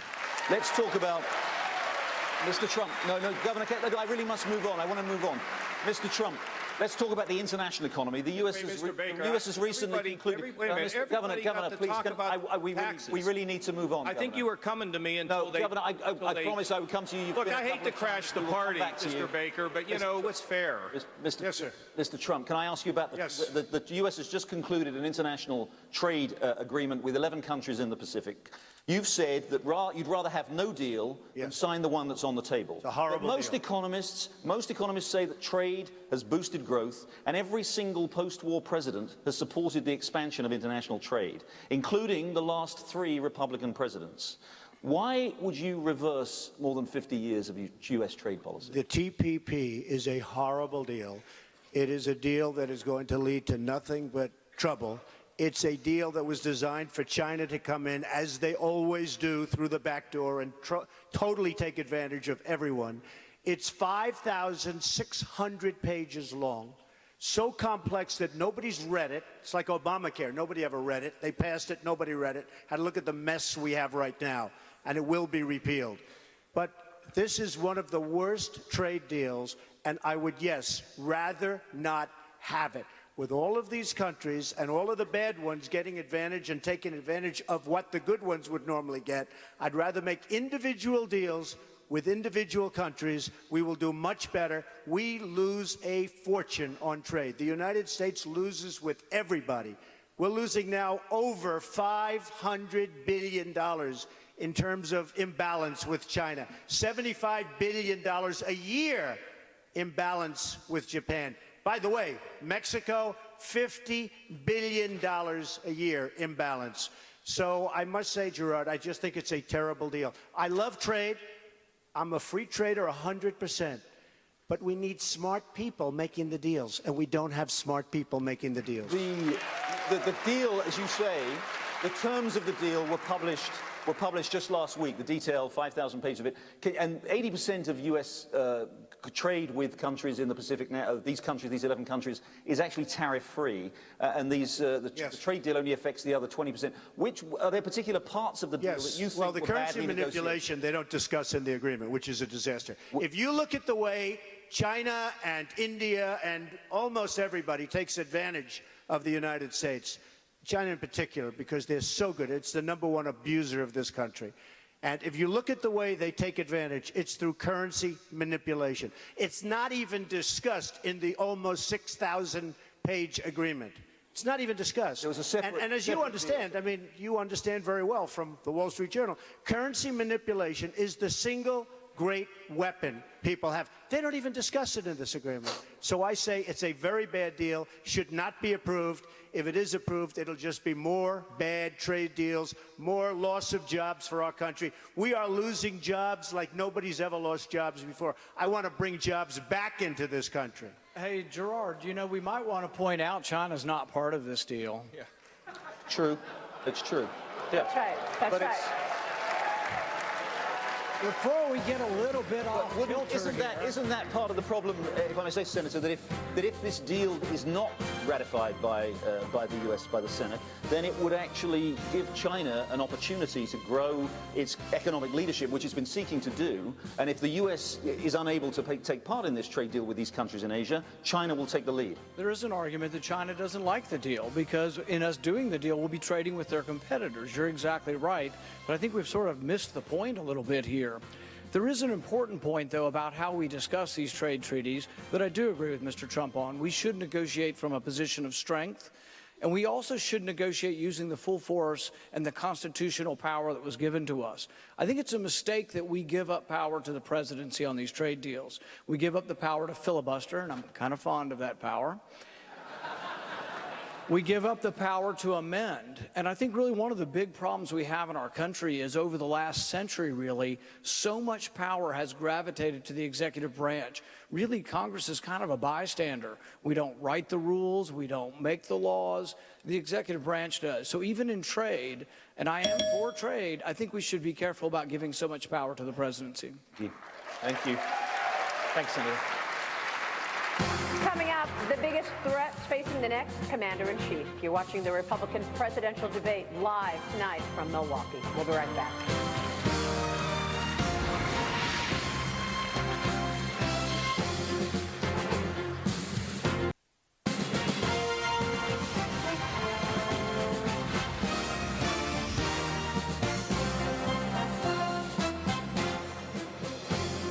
Welcome back.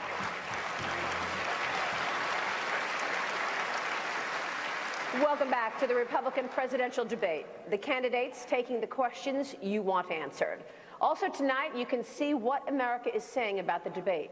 Go to Facebook and type #GOP debate into the search box. Now back to the questions. Americans face security threats at home and abroad. Last year, terrorist attacks rose 61%, according to the Institute for Economics and Peace, with the most deaths occurring in just 5 countries: Iraq, Afghanistan, Pakistan, Nigeria, and Syria. Dr. Carson, you were against putting troops on the ground in Iraq and against a large military force in Afghanistan. Do you support the president's decision to now put 50 special ops forces in Syria and leave 10,000 U.S. troops in Afghanistan? Well, putting the special ops people in there is better than not having them there because that's why they're called special ops. They're actually able to guide some of the other things that we're doing there. And what we have to recognize is that Putin is trying to really spread his influence throughout the Middle East. This is going to be his base, and we have to oppose him there in an effective way. We also must recognize that it's a very complex place. You know, the Chinese are there as well as the Russians, and you have all kinds of factions there. What we've been doing so far is very ineffective, but we can't give up ground right there. But we have to look at this on a much more global scale. We're talking about global jihadists, and their desire is to destroy us and to destroy our way of life. So we have to be saying, how do we make them look like losers? Because that's the way that they're able to gather a lot of influence. And I think in order to make them look like losers, we have to destroy their caliphate. And you look for the easiest place to do that, it would be in Iraq. And if outside of Anbar in Iraq, there's a big energy field. Take that from them, take all of that land from them. We could do that, I believe, fairly easily. I've learned from talking to several generals. And then you move on from there. But you have to continue to face them because our goal is not to contain them, but to destroy them before they destroy us. We asked Facebook to take a look at some of the major issues we are talking about and tackling in this debate tonight. This word cloud shows what people are focusing on the most. The bigger the word, the more the talk. One of the most discussed issues in the last month, Homeland Security. Governor Bush, what is the biggest threat facing America today? I'd say it is Islamic terrorism. And back to the question of what we are dealing with in Iraq, when we pull back, voids are filled. That's the lesson of history. And sadly, this president does not believe in American leadership. He does not believe it. And the net result is that we have a caliphate the size of Indiana that gains energy each and every day to recruit Americans in our own country. And the threat to the homeland relates to the fact that we've not dealt with this threat of terror in the Middle East. We should have a no-fly zone in Syria. We should have support for the remnants of the Syrian Free Army and create safe zones. If you want to deal with the 4 million refugees that are leaving Syria because of the devastation there, then we ought to create safe zones for them to stay in the region rather than go to Europe. And that requires American leadership. Without American leadership, every other country in the neighborhood begins to change their priorities. It is tragic that you see Iraq and other countries now talking to Russia. It wasn't that long ago, Russia had no influence in the region at all. And so the United States needs to lead across the board. This president and Hillary Clinton both do not believe that the United States has a leadership role to play, and we're now paying a price, and it will have a huge impact on the economy of this country if we don't deal with this. Thank you, sir. Mr. Trump, in a 2012 debate, President Obama mocked Mitt Romney's assertion that Russia was the top geopolitical challenge facing the United States, saying he was a Cold War dinosaur. Now, Russia has invaded Ukraine and has put troops in Syria. You have said you will have a good relationship with Mr. Putin. So what does President Trump do in response to Russia's aggression? Well, first of all, it's not only Russia. We have problems with North Korea where they actually have nuclear weapons. You know, nobody talks about it. We talk about Iran, and that's one of the worst deals ever made, one of the worst contracts ever signed, ever in anything. And it's a disgrace. But we have somebody over there, a madman, who already has nuclear weapons. We don't talk about that. That's a problem. China is a problem, both economically and what they're doing in the South China Sea. I mean, they are becoming a very, very major force. So we have more than just Russia. But as far as the Ukraine is concerned, and you could say Syria, as far as Syria, I like if Putin wants to go in, and I got to know him very well because we were both on 60 Minutes. We were stablemates, and we did very well that night. But you know that. But if Putin wants to go and knock the hell out of ISIS, I am all for it 100%, and I can't understand how anybody would be against it. They blew up, hold it, they blew up, wait a minute, they blew up a Russian airplane. He cannot be in love with these people. He's going in, and we can go in, and everybody should go in. As far as the Ukraine is concerned, we have a group of people and a group of countries, including Germany, tremendous economic behemoth. Why are we always doing the work? I'm all for protecting Ukraine and working, but we have countries that are surrounding the Ukraine that aren't doing anything. They say, keep going, you dummies, keep going, protect us. And we have to get smart. We can't continue to be the policemen of the world. We owe $19 trillion. We have a country that's going to hell. We have an infrastructure that's falling apart, our roads, our bridges, our schools, our airports, and we have to start investing money in our country. Thank you, sir. Donald is wrong on this. He is absolutely wrong on this. We're not going to be the world's policeman, but we sure as heck better be the world's leader. There's a huge difference where without us leading, voids are filled. And the idea that it's a good idea for Putin to be in Syria, let ISIS take out Assad, and then Putin will take out ISIS, I mean, that's like a board game. That's like playing Monopoly or something. That's not how the real world works. We have to lead. We have to be involved. We should have a no-fly zone in Syria. They are barrel bombing the innocents in that country. If you're a Christian, increasingly in Lebanon or Iraq or Syria, you're going to be beheaded. And if you're a moderate Islamist, you're not going to be able to survive either. We have to play a role in this to be able to bring the rest of the world to this issue before it's too late. Assad is a bad guy, but we have no idea who the so-called rebels, I read about the rebels, nobody even knows who they are. I spoke to a general 2 weeks ago. He said, who's very up on exactly what we're talking about. He said, you know, Mr. Trump, we're giving hundreds of millions of dollars of equipment to these people. We have no idea who they are. So I don't like Assad. Who's going to like Assad? But we have no idea who these people and what they're going to be and what they're going to represent. They may be far worse than Assad. Look at Libya. Look at Iraq. Look at the mess we have after spending $2 trillion, thousands of lives, wounded warriors all over the place who I love. Okay, all over. We have nothing. And I said, keep the oil. And we should have kept the oil, believe me. We should have kept the oil. And you know what? We should have given the oil. We should have given big chunks to the people that lost their arms, their legs, and their families and their sons and daughters. Because right now, you know who has a lot of that oil? Iran and ISIS. You know, Mr. Trump fancies himself a very good negotiator.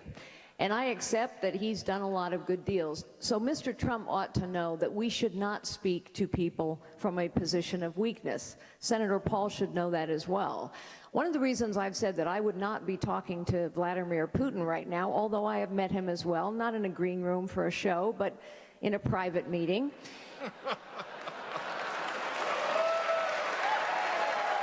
One of the reasons I've said I wouldn't be talking to Vladimir Putin right now is because we are speaking to him from a position of weakness brought on by this administration. So I wouldn't talk to him for a while, but I would do this.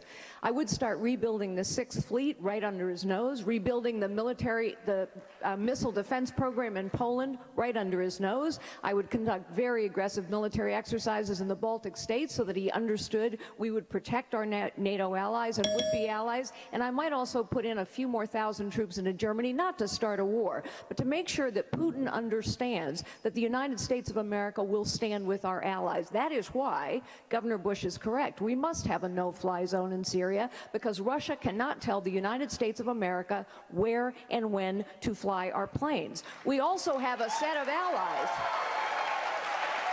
Thank you. We have a set of allies in the Arab Middle East who know that ISIS is their fight. They have asked us specifically over and over again to support them. King Abdullah of Jordan, a man I've known for a very long time, has asked us for bombs and materiel. We have not provided it. The Egyptians are asking us to share intelligence. We are not, I will. The Kurds have asked us to arm them for 3 years. We're not, I would. The Egyptians, the Saudis, the Kuwaitis, the Bahrainis, the Emiratis, the Kurds, all of these people I know, by the way, understand ISIS is their fight, but they must see leadership, support, and resolve from the United States of America. And we must have the strongest military on the face of the planet, and everyone has to know it.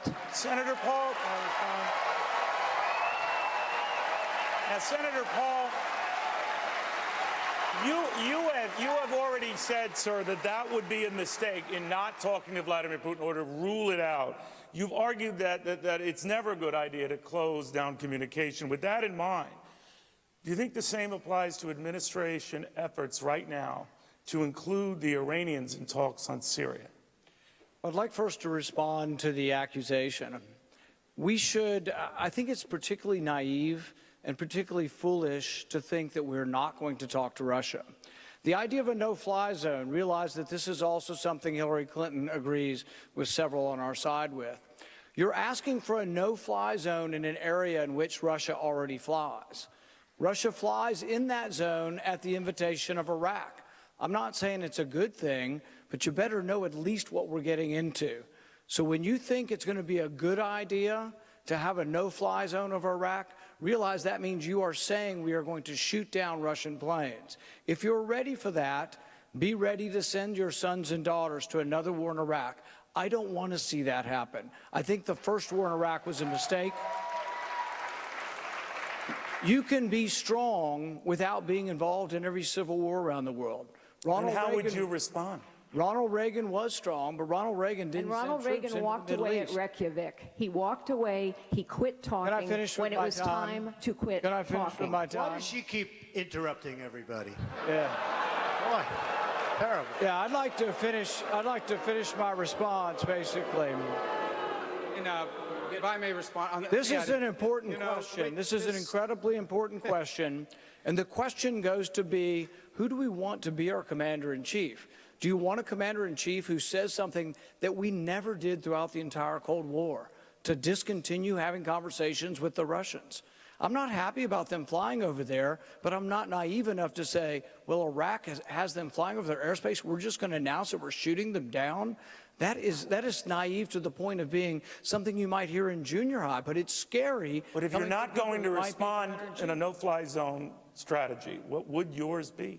The first thing I would do is I wouldn't arm our enemies. I wouldn't arm ISIS. Most of the people who want the no-fly zone also favored arming the allies of al-Qaeda, which became ISIS. That was the dumbest, most foolhardy notion, and most of the people up here supported it. They wanted to arm the allies of al-Qaeda. Some of them still do. That's how ISIS grew. We pushed back Assad, and ISIS was allowed to grow in the vacuum. So the first thing you do is don't arm your enemies. Well, I might just say, add to this point. I need to add a couple points to this. The first is, I've never met Vladimir Putin, but I know enough about him to know he's a gangster. He's basically an organized crime figure that runs a country, controls a $2 trillion economy, and is using it to build up his military in a rapid way, despite the fact his economy is a disaster. He understands only geopolitical strength. And every time he has acted anywhere in the world, whether it's in Ukraine or Georgia before that, or now in the Middle East, is because he is testing a weakness. His calculation in the Middle East is that he's seen what this president has done, which is nothing. The president has no strategy. Our allies in the region do not trust us. For goodness sake, there's only one pro-American free enterprise democracy in the Middle East. It's the state of Israel. And we have a president that treats the prime minister of Israel with less respect than what he gives the Ayatollah in Iran. And so our allies in the region don't trust us. Vladimir Putin is exploiting that weakness for purposes of edging the Americans out as the most important geopolitical power broker in the region. And we do have a vested interest. And here's why. Because all those radical terrorist groups that, by the way, are not just in Syria and in Iraq. ISIS is now in Libya. They are a significant presence in Libya and in Afghanistan and a growing presence in Pakistan. Soon they'll be in Turkey. They'll try Jordan. They'll try Saudi Arabia. They are coming for us. They recruit Americans using social media. And they don't hate us simply because we support Israel. They hate us because of our values. They hate us because our girls go to school. They hate us because women drive in the United States. Either they win or we win. We better take this risk seriously. It is not going away on its own. Thank you, Senator. Thank you,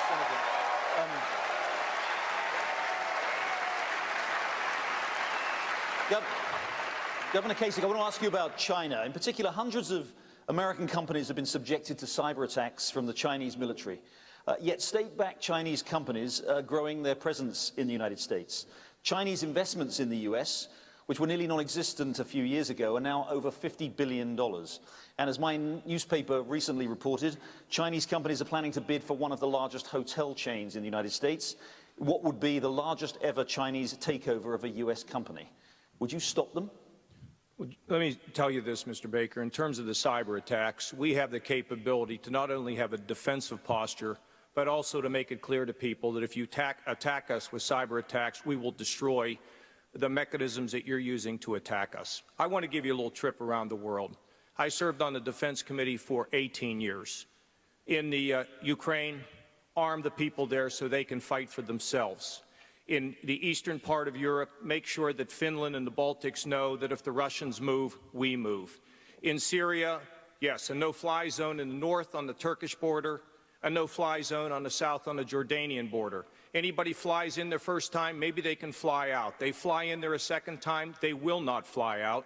And it also becomes a sanctuary for the people to be, and it also sends many messages in the Middle East that we're still involved. Saudi Arabia, cut off the funding for the radical clerics, the ones that preach against us, but they're fundamentally our friends. Jordan, we want the king to reign for 1,000 years. Egypt, they've been our ally and a moderating force in the Middle East throughout their history. In the countries of the Gulf states of Bahrain, the Cleveland Clinic is opening an operation. Clearly, we see the same with them. And in Israel, we have no better ally in the world, and no more criticizing them in public. We should support them. And finally, China. China doesn't own the South China Sea. And I give the president some credit for being able to move a naval force in there to let the Chinese know that we're not going to put up with it anymore. And in the trade agreement, the TPP, it's critical to us, not only for economic reasons and for jobs, because there's so many people who are connected to getting jobs because of trade, but it allows us to create not only economic alliances, but also potentially strategic alliances against the Chinese. They're not our enemy, but they're certainly not our friend. And finally, I will say to everybody in this room, we've been talking about taxes and economics. When the fall comes and we run against Hillary, which would be a disaster if she got elected. I have two 16-year-old girls, and I want this country to be strong. We make promises we can't keep under the bright light of the fall, we will have trouble. We must make sure that our economic programs and our military programs are solid. I served in Washington as the chairman of the Budget Committee, and we got the budget balanced, and in Ohio as the CEO, and guess what? We got to have a CEO mentality and a way to beat Hillary Clinton and the Democrats in the fall, and our ideas have to add up. They have to be solid, and people have to know we have the confidence to lead America. And as president, I will lead this country as I have before in Washington and in Ohio, and will return both on domestic and international affairs. And I appreciate the opportunity to speak this time, Jerry. Thank you, Governor. Plenty of opportunities. Thank you, Neil. All right, and look at the time. Look at the time. You are watching Fox Business. We'll take a break. Stick around. I think it gets interesting after this.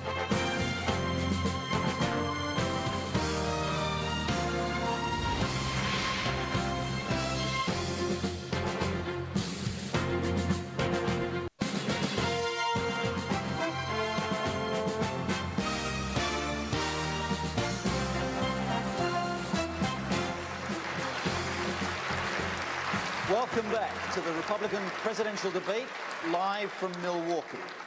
Now, let's get straight back to the questions. Governor Bush. Governor, Hillary Clinton recently said that if we had another financial crisis like the one in 2008, she wouldn't bail out the banks. Would you? We shouldn't have another financial crisis. What we ought to do is raise the capital requirements so banks aren't too big to fail. Dodd-Frank has actually done the opposite. Totally the opposite, where banks now have higher concentration of risk and assets, and the capital requirements aren't high enough. If we were serious about it, we would raise the capital requirements and lessen the load on the community banks and other financial institutions. This vast overreach has created a huge problem for our country, and Hillary Clinton wants to double down on that. I was in Washington, Iowa, about 3 months ago, talking about how bad Washington, D.C. is. It was, get the kind of the, anyway, we had, and I talked to a banker there. This is a bank that had $125 million of assets, 4 branches. Their compliance costs because of Dodd-Frank went from $100,000 to $600,000 in a 2-year period. The net effect of that is, and they had not one loan that went bad during the financial crisis. They knew their borrowers. They gave back to the community. They were engaged in the community. And imagine America without its community banks. Well, that's what's happening because of Dodd-Frank. That's my worry. My worry is that the real economy has been hurt by the vast overreach of the Obama administration. And Hillary Clinton, she wants to double down on that. She wants to create even more so. She is a captive of the left of her party to the point now where she was for the trade agreement in the Pacific Agreement. Now she's against it. She was hinted she was for the XL pipeline. Now she's opposed to it. All the things that would create sustained economic growth, she's now doubling down against it. Governor, but can I just quickly say, you can't seriously guarantee that there won't be another financial crisis, can you? If you could, if you were serious about it. There'll never be another financial crisis? No, I can't say that, but I can say if you created higher capital requirements, that's the solution to this. Not having concentration of assets, the bigger banks now have more and more control over the financial assets of this country, and that is the wrong approach to take. Dr. Carson, if I may, just on that point, despite measures taken, as the governor says, since the crisis to make the financial system safer, the major banks in the US, many of them are actually bigger than ever. Assets held by JP Morgan Chase, for example, the very largest bank, have increased by nearly 40% to over $2.6 trillion. Do you think JP Morgan and the other big banks should be broken up? Well, I think we should have policies that don't allow them to just enlarge themselves at the expense of smaller entities. And certainly some of the policies, some of the monetary and Fed policies that we're using makes it very easy for them. Makes it very easy for the big corporations, quite frankly, at these very low interest rates to buy back their stock and to drive the price of that up artificially. Those are the kinds of things that led to the problem in the first place. And I think this all really gets back to this whole regulation issue, which is creating a very abnormal situation.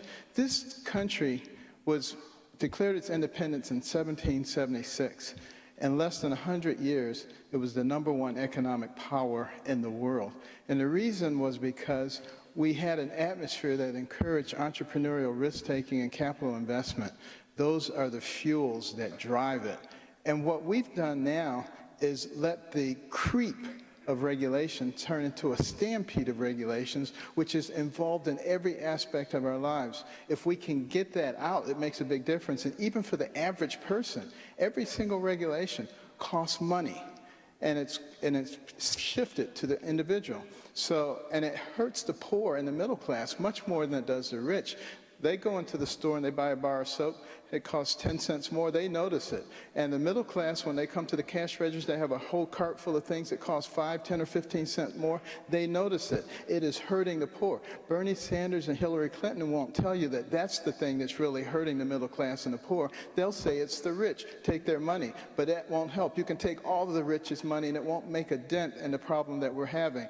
We have to come back to the fundamental principles that made America great. But just to be clear, just to be clear, then you wouldn't favor breaking up the big banks. You think they're big enough, they're okay as they are? I would have policies that wouldn't allow that to occur. I don't want to go in and tear anybody down. I mean, that doesn't help us. But what does help us is to stop tinkering around the edges and fix the actual problems that exist that are creating the problem in the first place. Can I just add what he's saying? Because he's right on point there. You know why these banks are so big? The government made them big. The government made them big by adding thousands and thousands of pages of regulations. So the big banks, they have an army of lawyers, they have an army of compliance officers. They can deal with all these things. The small banks, like Governor Bush was saying, they can't deal with all these regulations. They can't deal with they cannot hire the fanciest law firm in Washington or the best lobbying firm to deal with all these regulations. And so the result is the big banks get bigger, the small banks struggle to lend or even exist, and the result is what you have today. And in Dodd-Frank, you have actually codified too big to fail. We have actually created a category of systemically important institutions, and these banks go around bragging about it. You know what they say to people with a wink and a nod? We are so big, we are so important that if we get in trouble, the government has to bail us out. This is an outrage. We need to repeal Dodd-Frank as soon as possible. Let me also say, Jerry, let me also say, what Jeb is talking about with the big banks is to force them to reserve their capital of people who invest in, and they hold their capital so that if the bank goes down, the people who are invested in the bank are the ones that pay. That's what he's trying to say. Secondly, I'll tell you about Wall Street. There's too much greed. And the fact is, a free enterprise system is a system that's produced the greatest wealth for the world. But you know, Michael Novak, the great Catholic theologian, says that a free enterprise system that is not underlaid with values, and we should all think about the way we conduct our lives. Yes, free enterprise is great, profits are great, but there have to be some values that underlay it, and they need a good ethics lesson on Wall Street on a regular basis to keep them in check so we, the people, do not lose. Thank you. Gerard, can I comment on that? You know, Jerry, your first question, I do want to follow up. Question, Senator Cruz, and I will get to you, but Senator Cruz, on that theme, Facebook data shows that over the last month alone, nearly 1 million people, nearly 1 million, have been concerned about reining in Wall Street, apparently believing that some have not been punished enough. So as an accomplished litigator yourself and a former Solicitor General, would you go after the very people who believe and fear that Wall Street has ignored? In other words, the crooks that Bernie Sanders say have gotten away with a financial murder? Absolutely, yes. You know, I've spent much of my adult life enforcing the law and defending the Constitution. And the problem that underlies all of this is the cronyism and corruption of Washington. You know, the opening question Jerry asked, would you bail out the big banks again? Nobody gave you an answer to that. I'll give you an answer. Absolutely not. And what we have right now is we have Washington, as government gets bigger and bigger. You know, the biggest lie in all of Washington and in all of politics is that Republicans are the party of the rich. The truth is the rich do great with big government. They get in bed with big government. The big banks get bigger and bigger and bigger under Dodd-Frank, and community banks are going out of business. And by the way, the consequence of that is small businesses can't get business loans. And it is that fundamental corruption that is why 6 of the 10 wealthiest counties in America are in and around Washington, D.C. Now, let me give you a contrast to Washington cronyism. Some weeks ago, a woman named Sabina Loving testified at a hearing that I chaired in the Senate. Sabina Loving is an African-American single mom who started a tax preparation business on the south side of Chicago. She found a storefront. She wanted to have her own business. She started a business. But then the IRS promulgated new regulations targeting tax preparers. They did it under a more than 100-year-old statute called the Dead Horse Act. Now, this statute and the IRS, in classic Washington crony fashion, had exemptions for lawyers and big fancy accountants, but Sabina had to pay $1,000 an employee. It would have driven her out of business, and Ms. Loving sued the IRS. She took the Obama IRS to court, and she won, and they struck down the rule for picking the big guys over the little guys. Senator, Senator, I really want to be clear here. Are you saying, sir, that if the Bank of America were on the brink, you would let it fail? Yes. Now, let's be clear. There is a role for the Federal Reserve.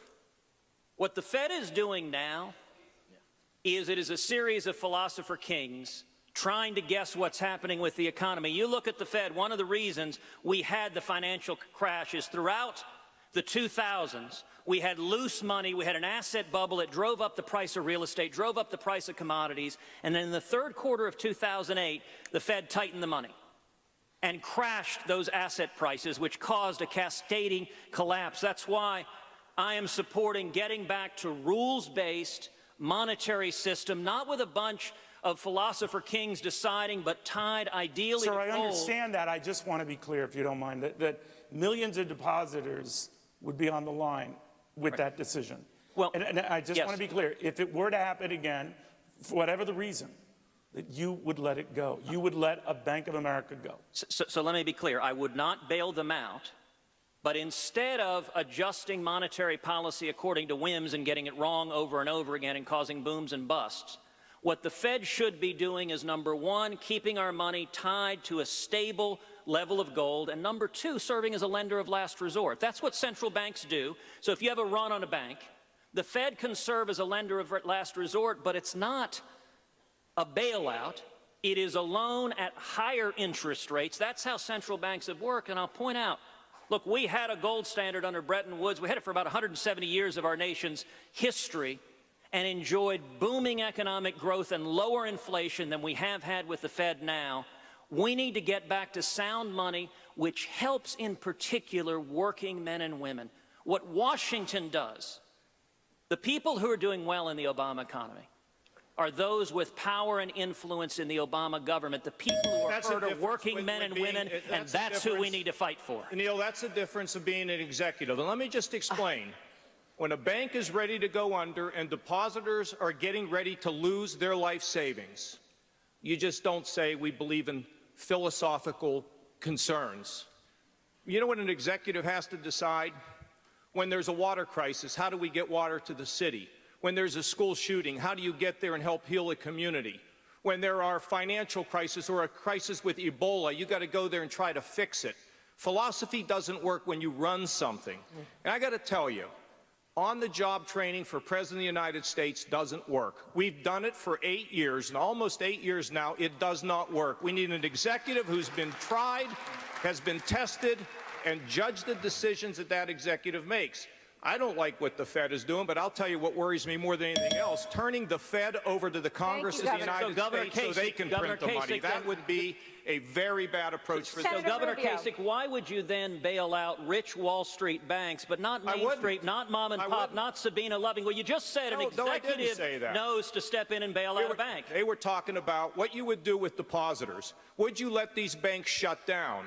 My argument is going forward, the banks have to reserve the capital so that the people who own the capital start pressuring the banks to not take these risky approaches, Ted. But at the end of the day... So you said you'd abandon philosophy and abandon principle, but what would you do if the bank was failing? Because if during... What would you do if the bank was failing? I would not let the people who put their money in there all go down. So you would bail them out? No. As an executive, I would figure out how to separate those people who can afford it versus those people who are the hard-working folks who put their money in those institutions. Let me say another thing. Here's what I mean by that. When you are faced in the last financial crisis with banks going under, and people who put their life savings in there, you got to deal with it. You can't turn a blind eye to it. Now, going forward, that's one thing. If you had another financial crisis, perhaps there would be an effort to make sure that we do. Could I just say, as a chief executive who's had to make tough calls to save jobs and to grow jobs, I think what's interesting about Dodd-Frank is it's a great example of how socialism starts. Socialism starts when government creates a problem and then government steps in to solve the problem. Government created the problem. Government created the problem of a real estate boom. How did we create it? Under Republicans and Democrats alike, Fannie Mae and Freddie Mac, everybody gathered together, Republicans and Democrats, and said home ownership is part of the American dream. Let's create a bubble. And then government stepped in. By the way, under President George W. Bush, banks were encouraged, really, to buy other banks, to take money. And now what do we have with Dodd-Frank? The classic of crony capitalism. The big have gotten bigger. 1,590 community banks have gone out of business. And on top of all that, we've created something called the Consumer Financial Protection Bureau, a vast bureaucracy with no congressional oversight that's digging through hundreds of millions of your credit records to detect fraud. This is how socialism starts, ladies and gentlemen. We must take our government back.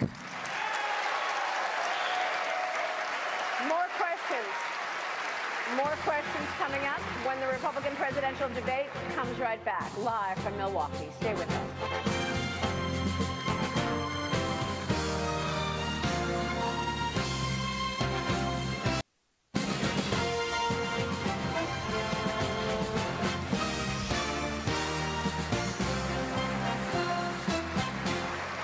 Welcome back to the fourth Republican presidential debate. Senator Rubio, Hillary Clinton is the clear front runner for the Democratic nomination. If she is indeed the nominee, you will be facing a candidate with an impressive resume. She was the First Lady of the United States, a U.S. Senator from New York, and Secretary of State under Barack Obama. She has arguably more experience, certainly more time in government, than almost all of you on stage tonight.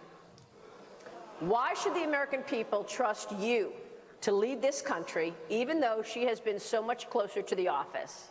Well, that's a great question, and let me begin by answering it.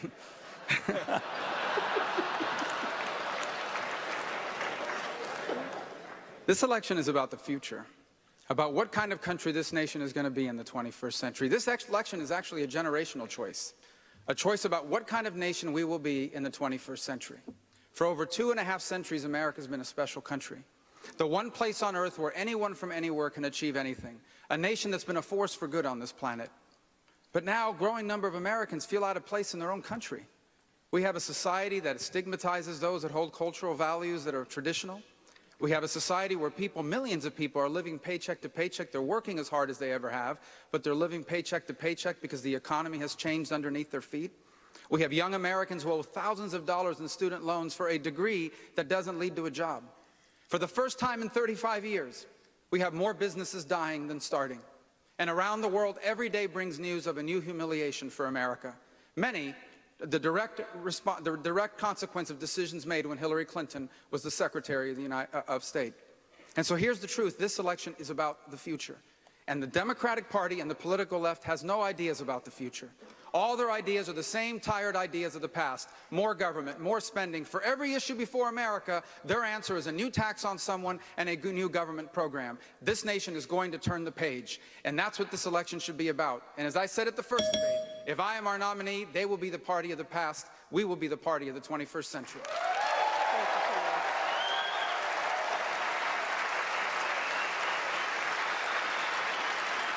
And Maria, I will note, she's got a lot of experience, but her policies have proven disastrous. If you look at foreign policy, every region on the world has gotten worse. Under her leadership, we abandoned the nation of Israel. Under her leadership, radical Islamic terrorism has been under the rise. Under her leadership and Obama's leadership, Iran is getting $100 billion and on the verge of getting a nuclear weapon. Everything she's put her hand to is touched.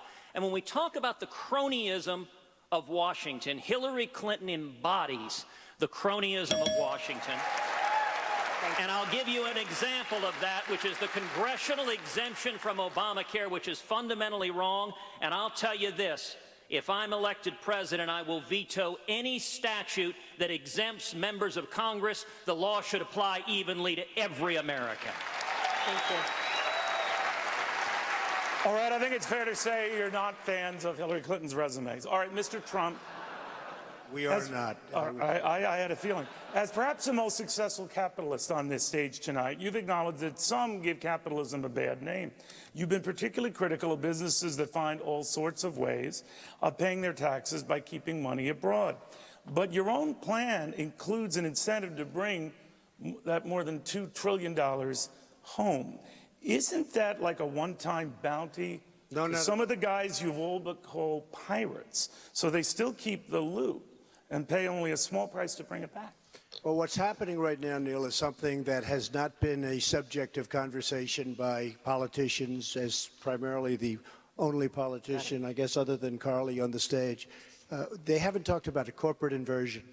Now, corporate inversion, companies are leaving. You know, we used to leave New York to go to Florida. We got better taxes. We got maybe something else. Now they're leaving the United States to go to other countries. They have trillions of dollars in those other countries. They're going for two reasons. They can't get their money back in. It's something where the Democrats and the Republicans both agree. It's the only thing I can think of. They both agree.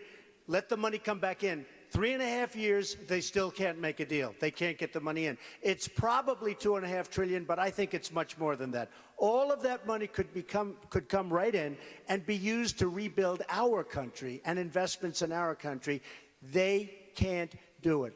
What we have to do, and what I've done, is made the tax rate, and one of the reasons they don't bring it in, the tax is so obnoxious, they can't do it. I made it a 10% number, as you know. I've been very highly praised for it. A lot of money's going to come back in. We're going to get rid of the bureaucratic problems and roadblocks, because that's also a problem. And we're going to have all of this money pour back into the United States. It's going to be used to build businesses, for jobs, and everything else. And as I say, my expression is, let's make America great again. Senator Paul, you were one of 15 Republicans to vote for an amendment which states that human activity contributed to climate change. President Obama has announced an aggressive plan to cut carbon emissions. At the same time, energy production in America has boomed.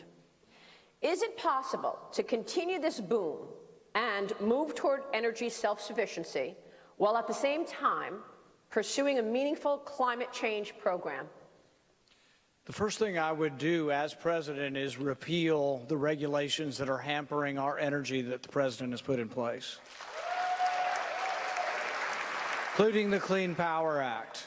While I do think man may have a role in our climate, I think nature also has a role. The planet's 4.5 billion years old. We've been through geologic age after geologic age. We've had times when the temperature's been warmer. We've had times when the temperature's been colder. We've had times when the carbon in the atmosphere has been higher. So I think we need to look before we leap. The president's often fond of saying he wants a balanced solution. But really, we do need to balance both keeping the environment clean. We will have some rules for that. But we got to balance that with the economy. He's devastated my state. I say the president's not only destroying Kentucky, he's destroying the Democrat Party down there because nobody wants to associate with him. So what we really need is somebody that understands that we do need energy of all forms. And that means we will have solar and wind and hydro, but we will still have coal and we still will have natural gas. And we've got to have an all-of-the-above policy. But it would be a mistake to shut down all of our industries in the coal fields and shut down the coal-powered plants. If we did so, we're going to have a day where we wake up and some of our big cities are either very cold or very hot. So I think it's a big danger and we shouldn't do it. And what we should do is say we want all of the above. We want to free up the energy sector and let people produce, let them drill, let them explore. Maria, thank you, sir. Maria, critically, when it comes to climate change, we've had a 10% reduction in carbon emissions, and it isn't because of Solyndra. It isn't because of the central planners in Washington, D.C. It's because we've had a great American success story. The explosion of natural gas, taking two existing technologies and applying it through innovation has created lower carbon emissions, lower energy costs. 40% of all the economic activity in the age of Obama has come from the energy sector, and Hillary Clinton wants to suppress that. I think we ought to be expanding this. High growth is the path to lower carbon and more jobs. I know for a fact, as governor of the state of Florida, we created the largest land purchasing programs and environmental cleanup programs because we had a growing economy. Our revenues were growing at 4.4%. It allowed for resources to be able to protect the natural systems. We got to get to a conservation environmental policy that goes beyond just carbon. All right, I know you want to talk, and I know you want to talk, but we also promised to get people home tonight, and we are going to take a quick break here. I think it is fair to say at this juncture that you can discuss business issues and only business issues and still keep it interesting. Stick around. These candidates' closing statements.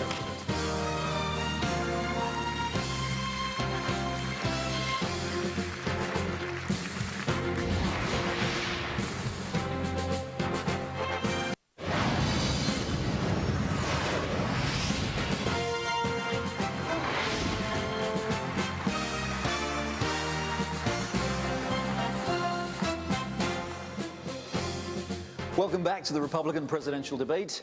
And now, candidates, it's time for your closing statements. You get 30 seconds each. And Senator Paul, we will begin with you. We're the richest, freest, most humanitarian nation in the history of mankind. But we also borrow $1 million a minute. And the question I have for all Americans is think about it. Can you be a fiscal conservative if you don't conserve all of the money? If you're a profligate spender and you spend money in an unlimited fashion for the military, is that a conservative notion? We have to be conservative with all spending, domestic spending and welfare spending. I'm the only fiscal conservative on the stage. Thank you, Senator. Governor Kasich. Well, ladies and gentlemen, if Hillary Clinton or Bernie Sanders were to win this election, my 16-year-olds, I worry about what their life is going to be like. You know, the conservative movement is all about opportunity. It is about lower taxes. It's about balanced budgets. It's about less regulation, and it's about sending power, money, and influence back to where we live so we can run America from the bottom up. In addition to that, once we have the power and the money and the influence with programs we shift out, then each of us have a responsibility to reach out and to rebuild our families, make them stronger, and connect our neighborhoods. All that together, wealth, connection, family, America's greatest days are ahead. We must win this election. Carly Fiorina. Imagine a Clinton presidency. Our military will continue to deteriorate. Our veterans will not be cared for. And no, Mrs. Clinton, that situation is not exaggerated. The rich will get richer. The poor will get poorer. The middle class will continue to get crushed. And as bad as that picture is, what's even worse is that a Clinton presidency will corrode the character of this nation. Why? Because of the Clinton way. Say whatever you have to, lie as long as you can get away with it. We must beat Hillary Clinton. Carly Fiorina can beat Hillary Clinton. I will beat Hillary Clinton. And under a President Fiorina, we will restore the character of this nation, the security of this nation, the prosperity of this nation, because as citizens, we will take our government back.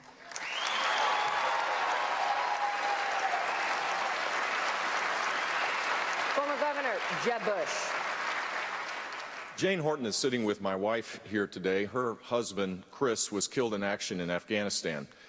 And Jane spends her time now defending and fighting for military families. They're both heroes. I don't think we need an agitator-in-chief or a divider-in-chief. We need a commander-in-chief that will rebuild our military and restore respect to our veterans by revamping and fixing a broken Veterans Administration. That's my pledge to you. I ask for your support. Thank you. Senator Ted Cruz. 58 years ago, my father fled Cuba. As he stood on the deck of that ferry boat with the wind and salt air blowing, he looked back at the oppression and torture he was escaping. And yet he looked forward to the promise of America. His story is our story. What ties Americans together is we are all the children of those who risked everything for freedom. America is in crisis now. I believe in America, and if we get back to the free market principles and constitutional liberties that built this country, we can turn this country around.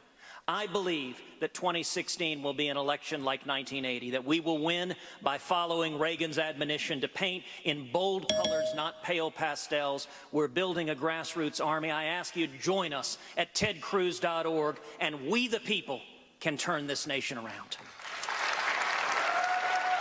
Senator Marco Rubio. The story of America is an extraordinary story.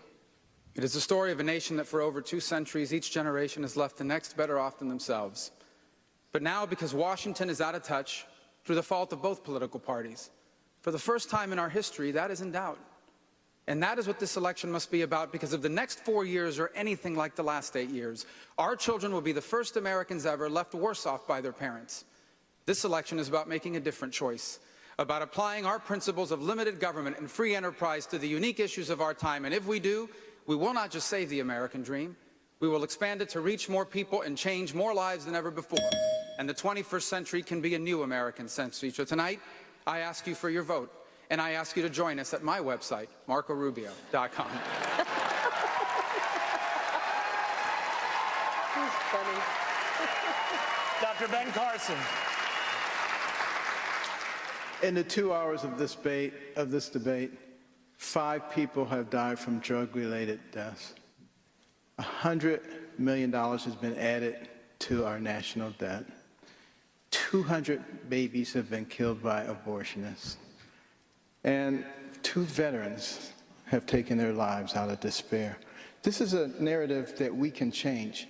Not we the Democrats, not we the Republicans, but we the people of America, because there is something special about this nation.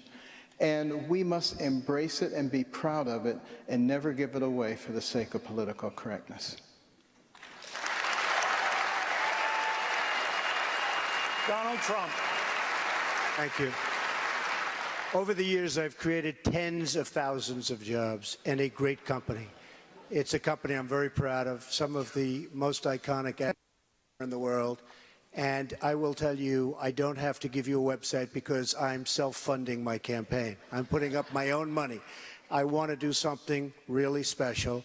I want to make our country greater than it's ever been. I think we have that potential. We cannot lose this election. We cannot let Hillary Clinton, who is the worst Secretary of State in the history of our country, win this election. We will fight, we will win, and we truly will make this even more special. We have to make it better than ever before, and I will tell you, the United States can actually be better than ever before. Thank you.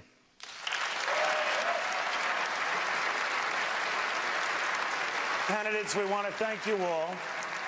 We also appreciate your helping save time by talking over one another at times. That was welcome. Well, by all means, it was a very riveting debate. Business issues can be riveting because it wasn't about us. It's about them. Thank you. That'll do it. Thank you for joining.